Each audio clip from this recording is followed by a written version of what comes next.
राज्यात एमपीएससी मध्ये पहिला क्रमांक पटकावून जो तरुण मोठ्या पदावर अधिकारी म्हणून बसला त्यालाच बीडमध्ये 45 लाखांची लाच घेताना लाचलुचपत विभागानं अटक केली। नेमकं काय घडलं पाहूया हा रिपोर्ट। एमपीएससीत महाराष्ट्रात पहिला आलेल्या अधिकाऱ्याला 45 लाखांची लाच घेताना रंगेहात अटक झाली।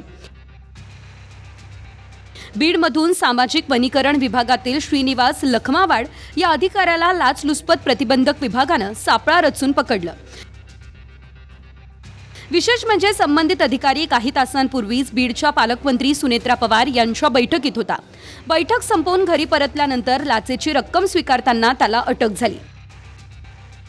माहितीनुसार महाराष्ट्र सरकारनं 2025-26 मध्ये बीड जिल्ह्याला वृक्ष लागवडीसाठी 3,75 लाखांचा निधी दिला।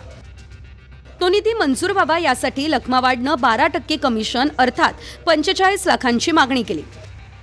तक्रारीनुसार त्याशिवाय काही कर्मचाऱ्यांचे थकीत वेतन अदा करावे आणि निलंबन कारवाया मागे घ्याव्यात यासाठी देखील लाच मागितली गेली।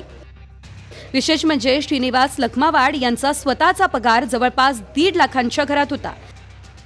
तरीही निधीवरच्या एका सहीसाठी त्यानं 45 लाखांची मागणी केली। तक्रारीनुसार वनपरिक्षेत्र अधिकाऱ्यानं लाच देण्यास नकार दिल्यानं वेतन रोखणं, निलंबनाचे प्रस्ताव पाठवणं असाही त्रास देण्यात आला।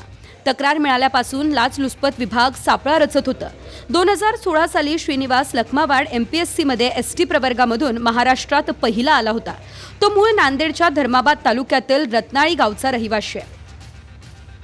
आश्चर्य म्हणजे कष्टाची तयारी असली तरी प्रत्येक अडचणीवर मात करता येते असं ज्ञान महाराष्ट्रातून पहिला आल्यानंतर संबंधित अधिकारी तरुणांना देत होता।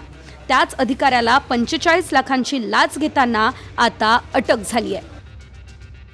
Bureau report TV9 Marathi.